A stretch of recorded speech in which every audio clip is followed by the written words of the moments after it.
All right, so candidate Trump ran on the promise of tariffs. President Trump is implementing tariffs. Promises made, promises are being kept. And it is driving the elites mad. And believe me, they never take anything sitting down. They are striking back, pulling all the levers possible to create a public panic, and it is working. Still, last night, tariffs on automobiles made outside the United States were enacted. They were signed in by President Trump. Now, years ago, think about this. Years ago, that would have meant that the big three automatically would have been excluded, right? That's, of course, when we had 20 million auto workers in this country, not down to 12 million. And, of course, the big three have spread the work outside of this country. So Ford is down below Tesla and Rivian. General Motors is really down in the mix. And what's left of Chrysler is still at 57%. So the bottom line is there's a reason that they're trying to get this done. There's a reason they would like to bring manufacturing back, because these are great jobs. Now, my next guest wrote a wonderful piece last October. It was titled, Economic View, Tariffs Done Right Can Rebuild Our Economy. In fact, he noted that tariffs, protection from imports, were an integral part of America's rise to modern prosperity in the 19th century. And in the 1860s, we imposed heavy tariffs on imported iron and steel. He also notes that we know from our own history that the development of a large manufacturing base has always been critical to U.S. prosperity. Joining me now is the chief economist for the Coalition for Prosperous America, Jeff Ferry. Jeff, before we get to your 5 rules on tariffs and how they can be effective, I want to go back to what I just read here, because I get pushback on these kind of statements all the time. First of all, people say, well, the 1860s? This is a modern society. Tariffs may have worked then, but there's no way they can work now. What do you say to people about that? Look, Charles, well, first, thank you very much for having me on. And I would say that these people don't understand the history of economic growth. Every country over the last 500 years that has achieved prosperity has done so through import restriction.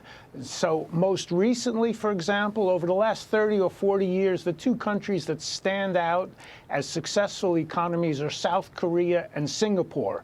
They've maintained imports far below their level of exports to direct all the domestic demand towards their own producers.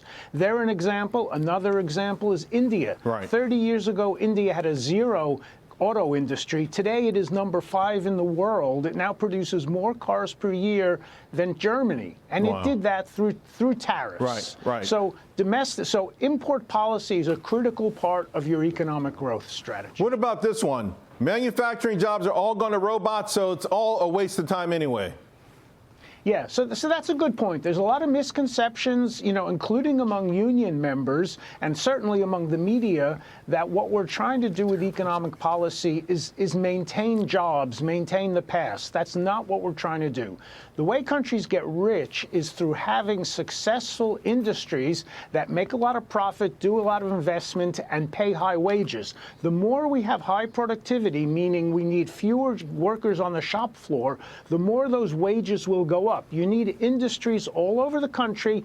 Even if manufacturing is employing fewer workers per dollar of output today than 10 or 20 years ago, you're creating prosperity, and that will flow through to the entire community. So I'm going to read off you because we're running out of time, and I want to make sure we get the audience to understand the tariffs done right, the rules, right? You say they must, number 1, stimulate domestic production. You've just made that pretty clear. Targets specific sectors. Also, the industry must believe that tariffs will work. I'm not sure we're in that place in America right now, at least not with the automakers. Target complete supply chains. And also a reminder, they can't do anything. So with that in mind, I've got a list of President Trump's tariffs so far on China, Mexico, major exporters, the EU, and the areas that we're looking at, right? The goods targeted, some steel, aluminum, chips, cars. How would you assess the plan so far? Well, we're trying to do a number of things with tariffs. We're trying to, as I said, stimulate economic growth.